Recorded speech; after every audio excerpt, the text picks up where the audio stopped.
Hello students, आज की class में आपका स्वागत है। वर्साई की संधि के बारे में आपको मैंने पिछले वीडियो में बताया था कि प्रथम विश्व युद्ध के बाद हुए समझौतों में, शांति समझौतों में वर्साई की संधि जो है सबसे महत्वपूर्ण थी।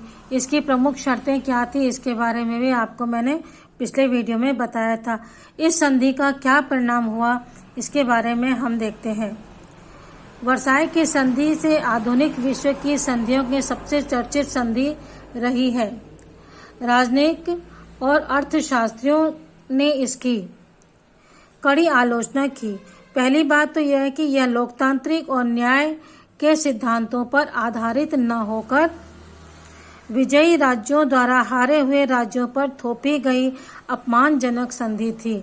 जर्मनी को कभी भी चर्चाओं में शामिल नहीं किया गया और उसकी आपत्तियों को दरकिनार करके उसे उस पर हस्ताक्षर करने पर मजबूर किया गया। जर्मनी के नए शासकों का कहना था कि युद्ध के लिए जर्मनी की नवगठित लोकतांत्रिक सरकार जिम्मेदार नहीं थी। यह पुराने सम्राट और अलोकतांत्रिक राज्य का काम था। अतः उसके किए का दंड नई लोकतांत्रिक सरकार राज्य को देना न्यायपूर्ण नहीं है। उल्टा इसका असर जर्मनी के लोकतंत्र को कमजोर कर देगा, क्योंकि जर्मन के लोग ऐसी सरकार का साथ नहीं देंगे जो इतनी अपमानजनक शर्तों को स्वीकार करे। वर्साई की संधि सबसे महत्वपूर्ण संधि मानी गई, लेकिन राजनयिक जो राजनेता और अर्थशास्त्री थे उनका यह कहना था कि यह संधि, उन्होंने इस संधि की कड़ी आलोचना की। उनका कहना था कि पहली बात यह है कि लोकतंत्र और न्याय के सिद्धांतों पर यह संधि आधारित नहीं है, बल्कि जो विजयी देश थे उन्होंने हारे हुए देशों पर जबरदस्ती यह संधि, अपमानजनक संधि को थोपा है। जर्मनी ने कभी भी और जर्मनी को इन संधियों की चर्चाओं में कभी भी शामिल नहीं किया गया। जब भी दो देशों के बीच समझौते होते हैं, संधियां होती हैं, तो सभी देश मिलकर के, दोनों देश या जो भी देश शामिल हैं, वे सभी देश उसमें चर्चा में भाग लेते हैं। लेकिन इन चर्चाओं में जर्मनी को कभी भी बुलाया नहीं गया, उसे भाग लेने नहीं दिया गया। और यदि जर्मनी ने किसी बात पर आपत्ति भी की तो उसकी बात को उन्होंने नजरअंदाज कर दिया और जबरदस्ती उस पर उसके जर्मनी के हस्ताक्षर ले लिए। जर्मनी के नए शासक, जो नई सरकार बनी थी युद्ध के बाद, वह लोकतांत्रिक सरकार थी। उनका कहना था कि यह जर्मनी की लोकतांत्रिक सरकार के लिए इस युद्ध के लिए जवाबदार नहीं है। जो भी प्रथम विश्व युद्ध हुआ है उसके लिए जर्मनी की वर्तमान नवगठित लोकतांत्रिक सरकार जिम्मेदार नहीं है। यह पुराने सम्राट और अलोकतांत्रिक राज्य का काम था। यदि हम इस संधि को स्वीकार करते हैं तो इसका उल्टा असर पड़ेगा कि लोकतंत्र को, जो कि जर्मनी के लोकतंत्र को कमजोर कर देगा और जर्मनी के लोग कभी भी ऐसी सरकार का साथ नहीं देंगे जो कि ऐसी अपमानजनक संधि को स्वीकार करता है। किंतु जर्मनी की सरकार पर यह दबाव डाल करके फिर भी इस संधि को स्वीकार करने के लिए कहा गया। इसके विपरीत विजयी देश जो थे, उनकी सरकारों ने अपने देश में इस प्रकार का वातावरण तैयार किया लोगों के बीच, जिससे कि जर्मनी के विरुद्ध, जो कि जर्मनी के विरुद्ध था, वह जनमानस जो था जर्मनी के विरुद्ध था। इस प्रकार का वातावरण तैयार किया गया जो कि जर्मनी के विरुद्ध था और युद्ध उन्माद पैदा करने वाला था। अर्थात युद्ध के लिए लोगों के मानसिक तौर से तैयार किया गया कि यदि जर्मनी ने किसी भी प्रकार की संधि या समझौते करने में या फिर हार जाने की रकम देने में आनाकानी की, तो उस पर किस प्रकार से युद्ध का या उस पर किस प्रकार से आक्रमण किया जा सकता है, इसके लिए जनसामान्य के दिमाग को और जनसामान्य के बीच विचारों को तैयार किया गया।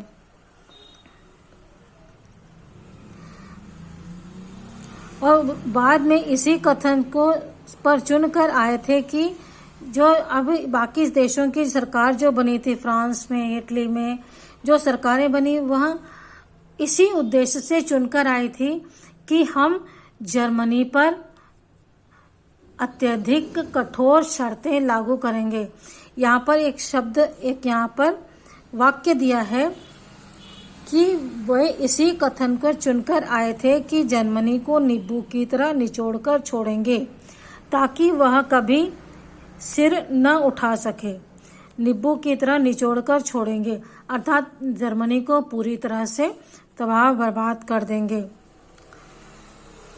इस कारण जर्मनी के साथ न्यायगत व्यवहार नहीं हो सका। उनका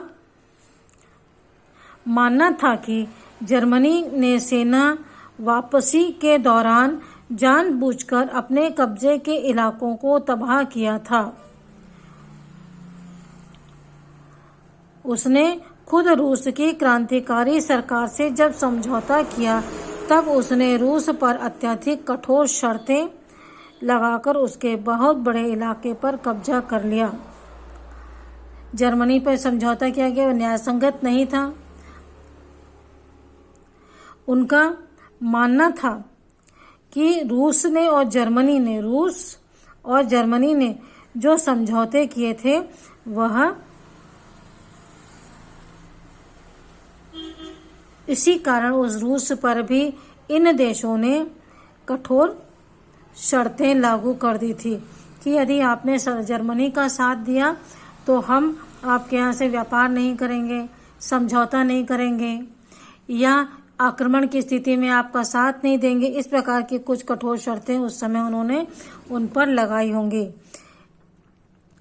इसके बाद अगला यह हुआ कि इस संधि के बाद सभी को स्पष्ट हो गया कि इन शर्तों के रहते हुए जर्मनी के लोग इस व्यवस्था को स्वीकार नहीं करेंगे। इससे फिर से एक अन्य युद्ध की संभावना बढ़ जाएगी। उनका यह भी मानना था कि एक लोकतांत्रिक सरकार को ऐसी कठोर शर्तों को मानने पर मजबूर करना जर्मनी के लोगों के समक्ष उसे कमजोर करना है। इसका परिणाम यह होगा कि जर्मनी के लोग ऐसे लोगों को चुनेंगे जो यह दावा करे कि वह जर्मनी के अपमान का बदला लेंगे और वर्साई की संधि को ठुकरा देंगे। इस संधि की शर्तों को देखते हुए स्पष्ट हो गया कि जर्मनी के लोग इस व्यवस्था को कभी भी स्वीकार नहीं करेंगे, अर्थात इन संधि की शर्तों को कभी भी स्वीकार नहीं करेंगे और फिर से एक युद्ध की संभावना बन जाएगी। उनका यह भी मानना था कि एक लोकतांत्रिक राज्य के लिए ऐसी शर्तों को स्वीकार करना और यह स्वीकार करने के लिए मजबूर करना जर्मन के लोगों के समक्ष उसे कमजोर बनाना था। कोई भी लोकतांत्रिक सरकार यदि इस प्रकार की संधियों को स्वीकार करती है, शर्तों को स्वीकार करती है, तो कोई भी लोकतांत्रिक देश की जनता इसे स्वीकार नहीं करेगी और यह संभव होगा कि वहां पर जो लोकतांत्रिक सरकार बनी है वह पुनः कुछ ऐसे लोगों द्वारा चुना जाएगा, लोकतांत्रिक सरकार का विघटन हो जाएगा और कुछ ऐसे लोगों का चुनेंगे जो कि यह दावा करें कि जर्मनी का जो अपमान हुआ है उसका बदला लेंगे और वर्साई की संधि को ठुकरा देंगे। यह किनका कहना था? अर्थशास्त्रियों और राजनयिकों का कहना था कि जर्मनी पर जो इतनी कठोर शर्तें लागू की हैं, जर्मनी की जनता, लोकतांत्रिक सरकार इसे स्वीकार नहीं करेगी और जनता ऐसी लोकतांत्रिक सरकार को हटा करके पुनः ऐसी सरकार की स्थापना करेगी जो कि यह दावा करे कि जर्मनी के अपमान का बदला लिया जाएगा और वर्साई की संधि को ठुकराया जाएगा।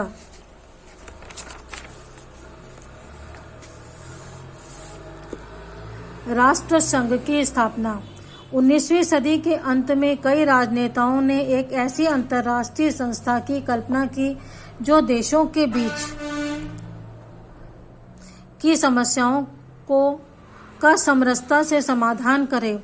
युद्ध के दौरान विल्सन के सिद्धांतों में भी यह बात कही गई। विल्सन ने इसके लिए विशेष प्रयास किया। उस समय की कल्पना में उपनिवेशों को स्वतंत्र देश नहीं माना गया। उन्हें इस संगठन के स्थान देने की बात नहीं कही गई। सन 1920 में जनेवा, स्विट्जरलैंड की राजधानी में राष्ट्र संघ की स्थापना की गई, जिसके अपेक्षा थी कि वह देशों के बीच के झगड़ों का शांतिपूर्ण तरीकों से निपटारा करेगी और उनके स्वस्थ श्रमिकों की दशा, खाद्य सुरक्षा आदि विषयों में विकास के लिए मदद करेगी। उसका मुख्य काम था विश्व युद्ध के बाद किए गए अंतर्राष्ट्रीय समझौतों का क्रियान्वयन। उदाहरण के लिए वर्साई के समझौते के अंतर्गत सार क्षेत्र, जिसे फ्रांस के उपयोग के लिए दिया गया था, और डेंजिंग पट्टी, जिसे पोलैंड को समुद्र तक पहुंचने के लिए दिया गया था, और प्रशासन राष्ट्र संघ को देखना होगा। बच्चों, इस समय एक ऐसी संस्था की स्थापना की आवश्यकता थी जो कि सभी देशों को शांति और समझौते के आधार पर चला सके। तो ऐसी संस्था की स्थापना की गई जिसे राष्ट्र संघ कहा गया। इससे ये अपेक्षा की गई कि यह सभी देशों के बीच जिस प्रकार की संधियां हुई हैं उसके अनुसार कार्य करवाएंगी और विभिन्न देशों के बीच शांति समझौता करेगी। विशेषकर इससे काम सौंपा गया कि वर्साई के समझौते के अंतर्गत जो सार क्षेत्र था उसे फ्रांस को दे दिया गया था खदानों के उपयोग के लिए, और डेंजिंग पट्टी जो थी जर्मनी की वह पोलैंड को दे दी गई ताकि समुद्र तक पहुंच सके। इन सब का शासन प्रशासन का कार्य जो है यह संयुक्त राष्ट्र संघ को देखना था। इसके अलावा इसमें यह कहा गया कि जो शांतिपूर्ण तरीकों से निपटारा करेगी, जो भी समस्याएं रहेंगी, जो विभिन्न देशों के बीच झगड़े हैं, समस्याएं, उनका शांतिपूर्ण तरीके से निपटारा करेगी। स्वास्थ्य, श्रमिकों की दशा और खाद्य सुरक्षा आदि विषयों पर वह सभी देशों की मदद करेगी। इस प्रकार राष्ट्र संघ की स्थापना की गई। 1920 में इसकी स्थापना हुई स्विट्जरलैंड की राजधानी जनेवा में।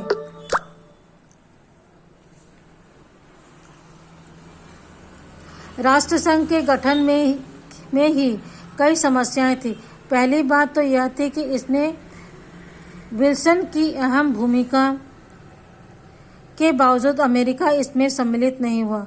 सोवियत रूस, जो विश्व भर में समाजवादी क्रांति की पैरवी कर रहा था, इसमें आमंत्रित नहीं किया गया। एशिया और अफ्रीका के उपनिवेशों को इसके सदस्य नहीं बनाया गया। राष्ट्र संघ की स्थापना के समय एक शर्त यह रखी गई थी कि इस दौरान जो भी देशों के उपनिवेश हैं उन्हें इसमें स्थान नहीं दिया जाएगा। इसीलिए अनेक देश जो थे उन्हें उपनिवेशों के वजह से उसमें शामिल नहीं हो पाए थे। और कई समस्या यह थी कि इसमें पहले जो वुडरो विल्सन जो राष्ट्रपति थे उनकी अहम भूमिका थी इसको स्थापित करने में, इस संस्था को स्थापित करने में उनकी अहम भूमिका थी, परंतु उन्हें इसमें सम्मिलित नहीं किया गया। इस राष्ट्र संघ में इससे अमेरिका को सम्मिलित नहीं किया गया और सोवियत समाजवादी क्रांति की पैरवी कर रहे सोवियत रूस को भी इसमें आमंत्रित नहीं किया गया। एशिया और अफ्रीका के जो देश उपनिवेश थे उन्हें भी इसमें शामिल नहीं किया गया। तो यह संस्था जो थी अधूरी थी। कुछ देशों ने अपने स्वार्थ सिद्धि के लिए ही इस संस्था का निर्माण किया था, परंतु यह संस्था जो है अधिक समय तक कार्य नहीं कर सकी। ठीक है बच्चों, आज के लिए इतना ही। इस वीडियो में अगले वीडियो में अगला पार्ट देखेंगे, इसके प्रश्न उत्तर देखेंगे हम। प्रथम विश्व युद्ध के प्रश्नोत्तर अगले वीडियो में देखेंगे। Okay, bye.